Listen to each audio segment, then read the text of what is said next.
Welcome back to Put the Metal On. My name is Dave Cullen and we're here to once again do a music metal review. For today's video we're going to be talking about the 22nd studio album from Gravedigger called Bone Collector. This record marks a significant milestone in the German metal band's 45-year career, and it's with an aim to showcase their roots by going for more of a raw and powerful sound that their long-term fans will appreciate. Now, before we get to the record, let's talk about the lead-up for Gravedigger on the road to the recording of Bone Collector. Now, Gravedigger have been one of these bands that to me has managed to survive decades into the metal scene without really experimenting or evolving in any way, shape or form.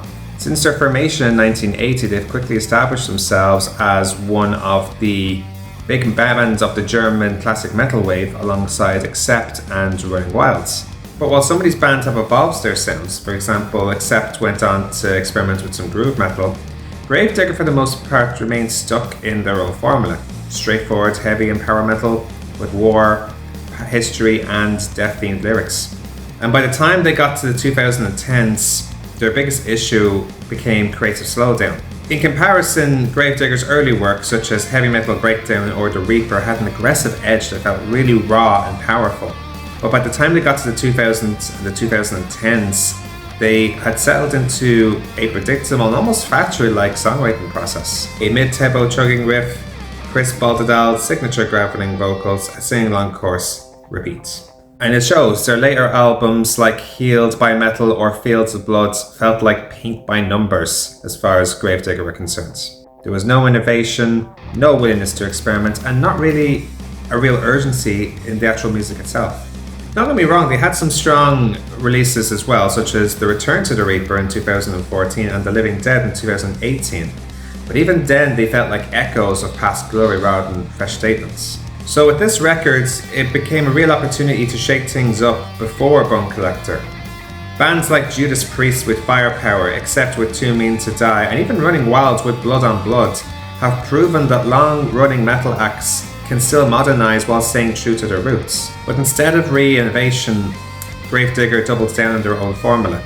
While Bone Collector tried to recapture a rawer sound by ditching keyboards and focusing purely on guitars, that doesn't solve the fundamental issue, because in the end of the day, the songwriting just isn't exciting anymore. Of course, the band still sounds like Gravedigger, but without that energy and drive that made them compelling in the first place, they don't sound like the same bands that we fell in love with back in the 1980s when we first heard them, or from their early work, of course. So at this point, they're in danger, in the sense that they're becoming a nostalgia act, just releasing records for the sake of keeping the machine going rather than pushing themselves artistically. So basically, if they want to stay relevant, they have two choices. Either they can take some risks by, for example, experimenting with the songwriting, introducing fresh elements, and even switching up the production styles, or craft an album that truly hits with the same intensity as their best work.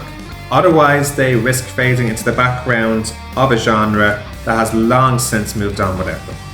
With that being said, let's start off by talking about the overall composition and cohesion. Now, the album itself maintains a very steady momentum, but it's predictable. There's too many songs that follow the same formula, making the journey feel repetitive rather than dynamic for me.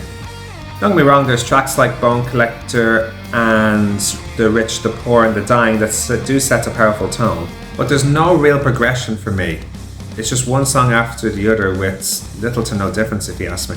While they do stay true to their classic heavy and power metal style, they play it too safe. There's a fine line between having a signature style and just hashing old ideas, as I said to you earlier, and this album for me leans towards the latter.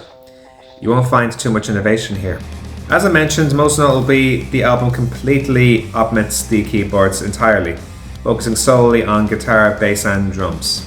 And this decision does enhance the rawness of the sound, and the lack of interludes and elaborate intros and outros does contribute to the album's straightforward and unrelenting flow. However, I do feel if there was better placed atmospheric elements and some tempo shifts, it could make the listening experience a hell of a lot more engaging.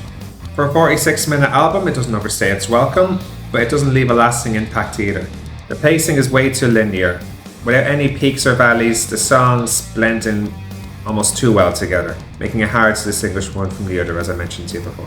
Now let's move on to the songwriting and arrangement of the album. There's some few really solid riffs in this record. Killing Is My Pleasure and Made of Madness are good songs, but the hooks and choruses I don't find particularly strong either. There are way too many songs here that rely on this generic shout-along chorus that really lack the rippling quality of Gravedigger's best work. Unfortunately, my biggest fear has been realised, and that the songwriting is very disappointingly safe. Many of the tracks follow your standard verse-chorus-verse format with very little experimentation, despite attempting to incorporate elements of speed and thrash metal. But again, it could use that tempo shift as well, and I just think the lack of that and the dynamic shifts make this record feel very one-dimensional.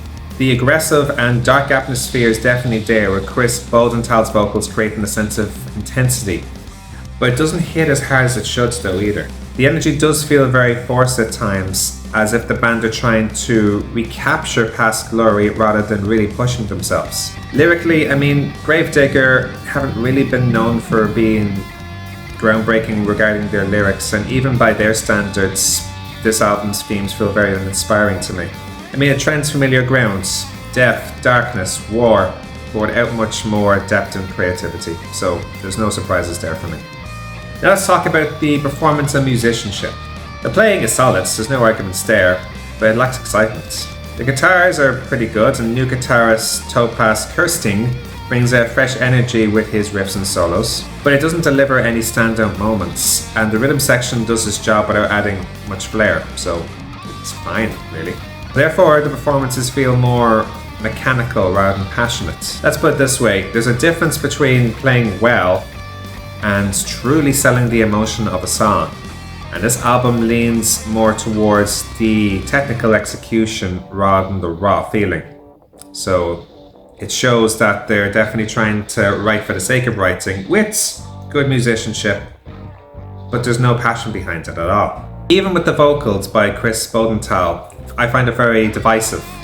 While his signature gravel tone works with some context, I also feel it's strained at times as well. Instead of sounding powerful, it often sounds fatigued, which for me really drags down the songs. The drums and bass provide a very steady foundation, but doesn't do anything much beyond that really. The drumming in particular I just find painfully straightforward. Very few moments stand out as truly powerful and creative at all. You really want those really diverse moments there, and you don't hear anything on this record for that. Let's move on with production and sound quality. I mean, the mix is decent, but it could be better balanced as well. I found that the guitars dominated the sound altogether, and sometimes at the expense of the drums and the bass.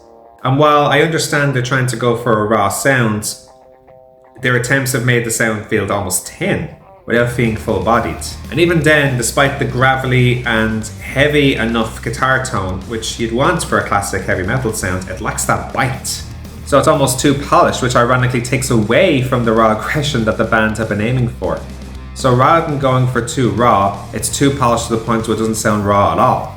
Meanwhile, the bass is completely buried because of this. It reduces its overall impact on the low end. The drums themselves sound very flat as well, which is a major issue for any records. If they had more of a heavier, more organic feel, it would have given it a hell of a lot more punch. But as it stands, the percussion really lacks that power for any of the songs really to stand out. The vocals sit well in the mix, but it doesn't really elevate the songs either though. It often feels like it's just there, rather than really commanding any attention. There's very few atmospheric elements, but at the same time I think that was an intention from them. As I said, they're trying to maintain a raw sound with a focus of straightforward, no trills metal approach. But having said that, if they maybe added a bit of reverb or some subtle layering here and there, it could have added more depth, so maybe that's something they never considered. This brings us on to the creativity and originality of the album. There's no question that Gravedigger have a very well established identity, but this album does absolutely nothing for me to extend upon it. Let's put it this way, if you've heard any of their records in the past 2 decades, you basically know exactly what you're going to be expecting from this record. I will say though that their commitment to produce more of a raw and unpolished sound is setting them apart from more of their polished contemporary releases. I still feel that elements fall short though. It's to the point where I almost feel like they're trying to imitate themselves almost. And while some bands can get away with sticking to their signature style, Bone Collector just feels like a less inspired version of their past works rather than a more inspired version. And as I said before, they play it way too safe. There's no effort to push beyond their traditional sound or even introduce any new elements or other bits of experimentation. I mean, it's classic heavy metal, but with no surprises or misses. This brings us on finally to our replay value and impact. The album is very enjoyable after a few listens, but it doesn't have any staying power. Most of all, it lacks the kind of standout tracks that would make you want to keep listening for many months and years to come.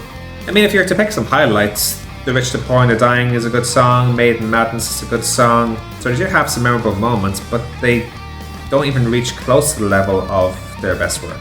So unfortunately, this album won't shake up the metal scene, or even Gravedigger's own collection really. For hardcore fans, this is a good addition, but it won't attract new listeners, or make a lasting mark in my opinion. So to conclude, it seems like with this record, Gravedigger are just simply going through the motions rather than really trying to deliver something inspiring.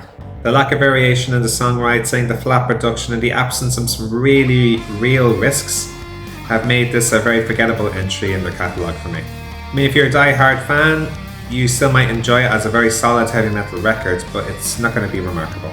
I'll be looking for something that evolves the Gravedigger sound and stands out in the genre. I think you're going to be disappointed, I'm afraid. Thank you so much for watching. This has been another metal album review here from Put the Metal On. If you liked this video, please give it a like, and if you'd like to follow more videos in future, please subscribe, and please leave your comments on what you thought of the records. Do you agree with me? Do you disagree? Either is fine, I'd love to hear your opinion. We'll be back again very soon with some more metal music album reviews. We hope to see you then soon, but until then, I've been Dave Cullen and this has been Put the Metal On. Stay safe and enjoy the metal.